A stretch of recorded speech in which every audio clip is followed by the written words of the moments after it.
Hi guys, it's Sarah. Thank you so much for tuning in today. I am so sorry I have been away for so long, but I am back and I have so many tutorials upcoming soon.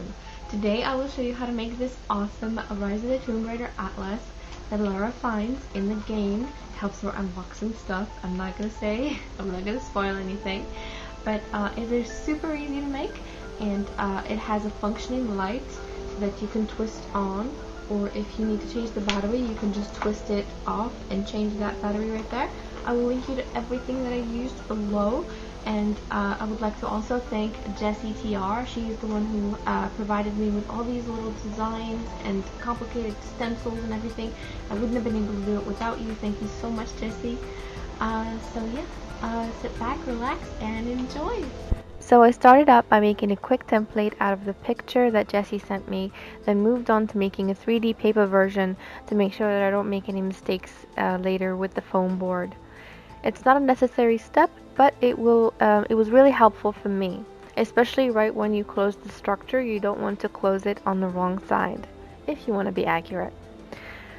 Once I was sure this would work for us, I moved on to making the template with the correct size. It's available to download for your own atlas in the description box on YouTube, or if you're watching this on the website, you can probably find it right below the video. The size of the atlas would be about 6 inches all around, which seems to match the one in the video game. You need 1/4 inch foam boards. Start by taping the first page directly on the board and use a sharp blade or an X-Acto knife to cut. Be patient here and take your time. Work on a surface that you don't mind scratching, because you will need to support the foam board so it doesn't break. It will become more and more delicate as you cut into it, but it will become strong again once you put it all together.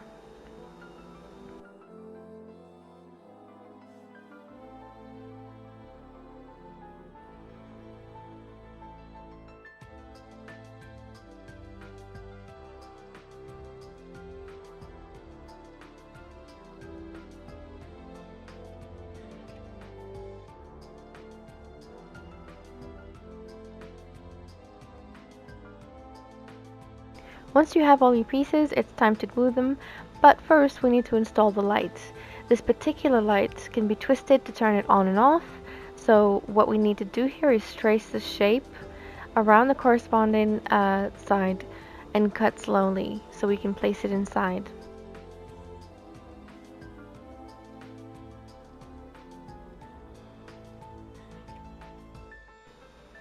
If you're using this exact light, make sure that you only let it peek a little bit through at the top, so you can still twist it on and off from the bottom, but it will be completely suspended and secure.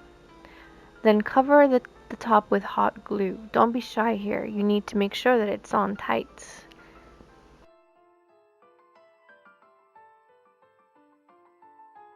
As you can see, once the glue is dry, it's perfectly secure and you can still turn it on and off.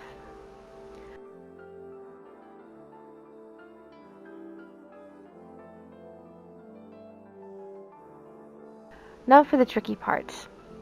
Make sure that you have the template in front of you and paper model there if you have one as well. Then just take it slow and make sure that you double check everything before you glue. Feel free to cut into the shapes to make them fit, as they won't be perfect because the foam board is thick.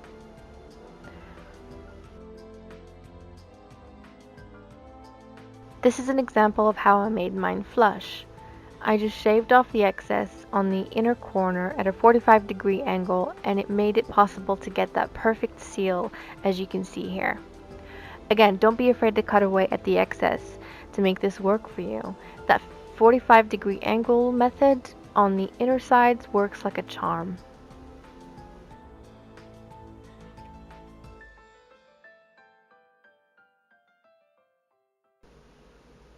Once I had my two sides of the atlas, I made sure that I had the correct designs showing before I put the two halves together.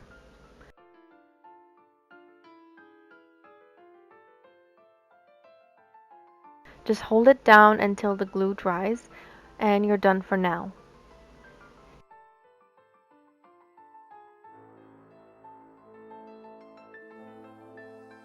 it's time to paint it. You can always use acrylics or spray paints or whatever works for you. Once it's dry, get some plastic sticker gems or beads that you might have lying around, or even break open an old bracelet that might work for this. And you need these gems to put into each of the corners of the atlas. I painted them bright silver. I remembered about that little gem and glued it right on the lights. It does not hinder my ability to turn it on and off, and it looks great. It also does not hinder me going in and changing the battery, because you can just keep twisting to the left until it comes off and expose the battery. And here it is. It is a little more brown than I'd like. I think the game version is a metallic dark gray, but I don't mind. You can turn it on and off, and when you use it in the dark, it shows up quite well. Thank you so much for watching. Thank you for spending your time with me today, and I'll see you in the next one.